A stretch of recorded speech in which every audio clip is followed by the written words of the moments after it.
नमस्कार, मैं कमलेश कबीर आपका एक बार फिर स्वागत करता हूं इस नए एपिसोड में।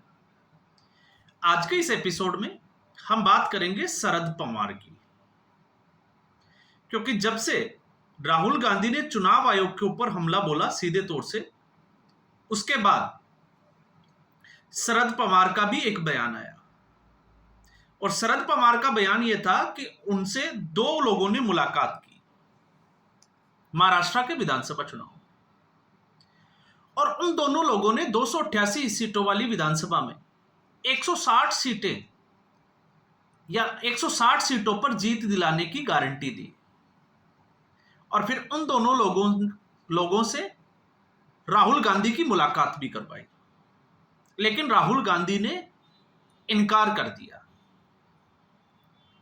अब आप एक बार थोड़ा सा सोचिए, शरद पवार और उनका राजनीतिक सफर, तो क्या जनता उनकी इस बात पर भरोसा करेगी? और इससे बड़ी बात यह है कि चलिए मान लेते हैं कि दो लोगों ने शरद पवार से मुलाकात की, तो क्या शरद पवार और उन दो लोगों को यह पक्की यकीन था कि कांग्रेस पार्टी महाराष्ट्र का विधानसभा चुनाव नहीं जीतने वाली है? क्योंकि एक तरफ आप ये कहते हो कि आपका जो इंटरनल सर्वे ये कह रहा है कि आपकी जीत पक्की है, आप सरकार बना रहे हो महाविकास आघाड़ी की, और दूसरी तरफ आप ये भी कह रहे हो कि उन दोनों लोगों की मुलाकात हमने राहुल गांधी से भी करवाई। तो जब आपकी जीत पक्की थी तो राहुल गांधी से मुलाकात करने की जरूरत क्या थी? तो अपने आप ही जो है वो शरद पवार के इस बयान से विरोधाभास खड़ा हो जाता है। अब दूसरी बात यह है कि क्या शरद पवार हमेशा से जो है वो गांधी परिवार के चहेते रहे हैं? यह एक जो है वो अपने आप में बड़ा सवाल है कि क्या शरद पवार जो है वो गांधी परिवार का या कांग्रेस पार्टी का भला सोचते हैं? इसके ऊपर प्रश्न चिन्ह खड़ा हो जाता है। और वैसे भी आपको पता होगा, क्योंकि महाराष्ट्र की राजनीति का लोग उनको जो है वो चाणक्य कहते हैं, लेकिन मैं नहीं मानता कि वो महाराष्ट्र की राजनीति के चाणक्य हैं। महाराष्ट्र की राजनीति में वो शकुनी की भूमिका में थे। सरकार किसी की भी हो, वो अपनी भागीदारी सुनिश्चित करने से कभी भी जो है वो पीछे नहीं हटते थे। तो आप इसको चाणक्य कहोगे या क्या कहोगे? और अगर चाणक्य होते तो राजनीति के अंतिम सफर में, जिसको हम कहें कि उम्र का तकाजा उनका हो चुका है, उस पड़ाव में अपनी पार्टी तक जो है उसको खो देना, या मैं तो कहूंगा कि अपनी पार्टी को तोड़ देना। उनके नाक के नीचे जो है वो पार्टी टूटकर चली गई, आज उनका अस्तित्व खतरे में है, तो आप उसको चाणक्य कैसे कह सकते हो?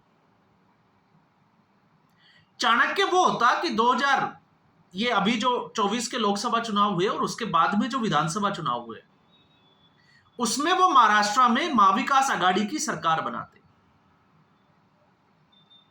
अब जब मैं ये कहता हूं तो मैं ये क्यों कह रहा हूं?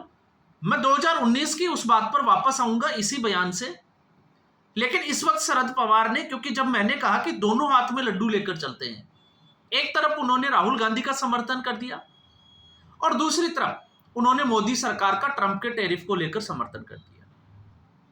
अब आप सोचिए कि शरद पवार की सोच कैसी है।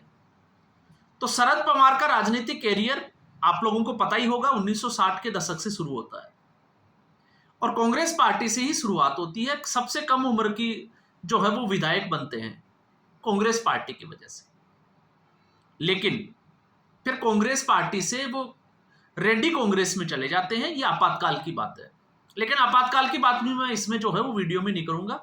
लेकिन इसके बाद असली खेल शुरू होता है शरद पवार का, और शरद पवार वसंत राव की जो सरकार थी उसको गिराने में, या उस जो सरकार थी उसमें जब गठबंधन की वो सरकार गिरी तो उसमें सबसे बड़ी भूमिका शरद पवार की बताई जाती है।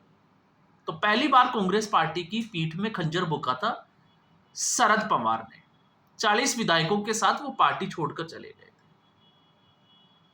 और आप देखिए उसके बाद वापस जो है वो कांग्रेस पार्टी में आए, फिर लोकसभा से चुनाव भी लड़ा, फिर वो वापस चले गए और फिर जो है वो राजीव गांधी ने उनको अपने उसमें वापस बुला लिया। और शरद पवार के इतिहास में 2 बार ऐसा मौका भी मिला। एक बार पीवी नरसिम्हा राव के समय, और उस वक्त पीवी नरसिम्हा राव की जीत होती है और पीवी नरसिम्हा राव प्रधानमंत्री बन जाते हैं, लेकिन वो एक मौका था कि शरद पवार उस वक्त प्रधानमंत्री बन सकते थे। दूसरा मौका मिला 1995 में। 1995 में जब गठबंधन की सरकार बनी, तब भी जो है वो मौका था शरद पवार के पास। तो जिस कांग्रेस पार्टी ने शरद पवार को इतना दिया, 1999 में आते आते शरद पवार ने कांग्रेस पार्टी के ऊपर सबसे बड़ा हमला और सबसे बड़ी बगावत, पीएस संगमा, आपको नाम पता ही होगा, उनके साथ मिलकर पार्टी तोड़कर एक नई पार्टी का गठन करना, एनसीपी का। और आपको यह भी पता होगा कि उसकी वजह क्या थी। उसकी सबसे बड़ी वजह थी सोनिया गांधी, क्योंकि शरद पवार को राजीव गांधी की हत्या हो चुकी थी, राजीव गांधी अब थे नहीं, तो शरद पवार को लगा कि एक सबसे बड़ा मौका है कि सोनिया गांधी को साइड करके, क्योंकि उस वक्त पूरी कांग्रेस पार्टी में जो है वो सोनिया गांधी के हाथों में खेल रही थी, तो कैसे सोनिया गांधी को जो है वो साइड किया जाए। तो उनके ऊपर विदेशी महिला का जो टैग लगाया, वो सारा क्रेडिट जाता है शरद पवार को। शरद पवार ने यह तक कह दिया कि इटली में जन्मी जो महिला है वो भारत का प्रधानमंत्री कैसे बन सकती है। तो आज ये लोग जो दूसरे दलों के ऊपर जो है, जिसको कहते हैं कि आरोप लगाते हैं कि वो सोनिया गांधी को टारगेट करते हैं, तो सोनिया गांधी को टारगेट किसने किया? शरद पवार ने। और आपने ये भी देखा कि उसी वक्त अटल बिहारी वाजपेयी की सरकार बन जाती है और फिर 2004 में वापस कांग्रेस पार्टी की सरकार आती है, गठबंधन की सरकार, लेकिन उस वक्त सोनिया गांधी चौंका देती है, वो प्रधानमंत्री बनने से इनकार कर देती है। और उस वक्त शरद पवार को एहसास हुआ कि यह एक अच्छा मौका था, अगर वो एनसीपी पार्टी का गठन नहीं करते तो शायद वो देश के प्रधानमंत्री बनते, लेकिन कृषि मंत्री से उनको जो है वो संतोष करना पड़ा। और आखिर में कांग्रेस पार्टी का ही समर्थन किया और 10 साल तक वो कांग्रेस पार्टी के साथ जुड़े रहे।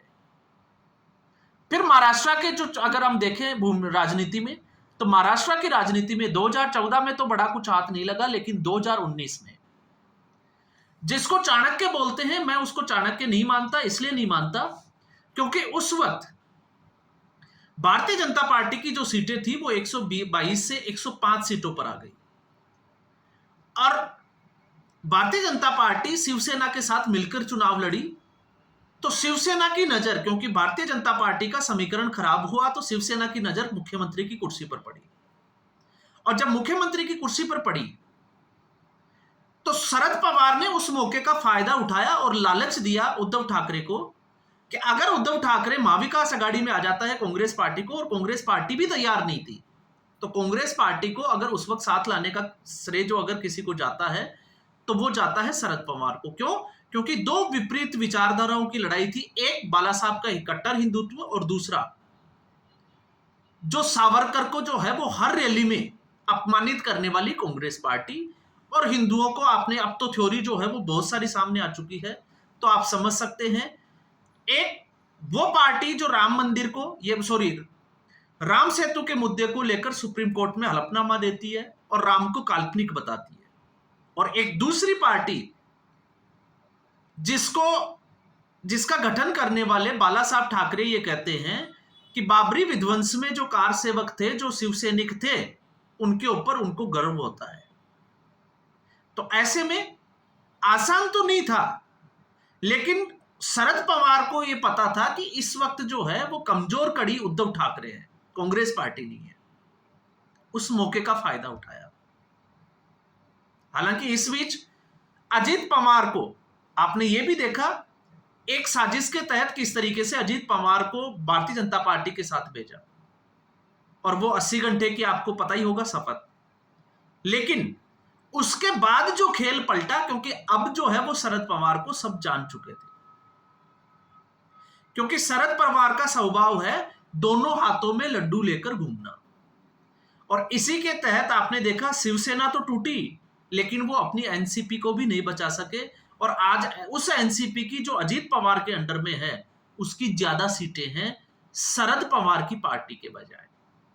तो अब शरद पवार के पास चुनौती है सुप्रिया सुले का कैरियर, और दूसरा जिसकी मैं बात कर रहा हूं कि दोनों हाथों में लड्डू, तो तो शरद पवार ने एक बार फिर वही साबित किया कि वो आज भी उसी रास्ते पर है। चाणक्य होते तो शायद मुझे लगता है कि आज जो है वो महाराष्ट्र की राजनीति का खेल ही अलग होता। हाँ, यह जरूर कह सकते हैं आप, अगर चाणक्य कहते हो कि उन्होंने अपना फायदा देखा और वो हमेशा सत्ता पक्ष के बिल्कुल करीब रहे, इसमें जो है वो कतई कोई बुराई नहीं होनी चाहिए। लेकिन ऐसी चाणक्य नीति भी क्या काम की जो अपने ही पैरों पे कुल्हाड़ी मारे और अपनी ही पार्टी को तोड़कर रख दे। और आज स्थिति अलग है, इसलिए एक तरफ आपने देखा बड़ी चालाकी के साथ राहुल गांधी का सपोर्ट भी कर दिया। और ऐसा इसकी जरूरत क्यों पड़ी? क्योंकि मुझे लगता है अगर भारतीय जनता पार्टी, अगर शरद पवार के, क्योंकि भारतीय जनता पार्टी इस वक्त जिस तरीके से विधानसभा में उसका सिनेरियो है, जितनी सीटें उनके पास है, तो शरद पवार को पता है कि वो शरद पवार को आसपास भी नहीं आने देगी। इसलिए कांग्रेस पार्टी का समर्थन भी जरूरी है और दूसरा मोदी का साथ, क्योंकि मोदी का समर्थन करना मजबूरी इसलिए है क्योंकि सुप्रिया सुले, क्योंकि बीच में आपको पता ही है खबरें भी आई थी कि आज भी शरद पवार इस ताक में है कि अजित पवार के साथ जो है वो पार्टी का वापस से विलय कर दिया जाए और पार्टी एक हो जाए।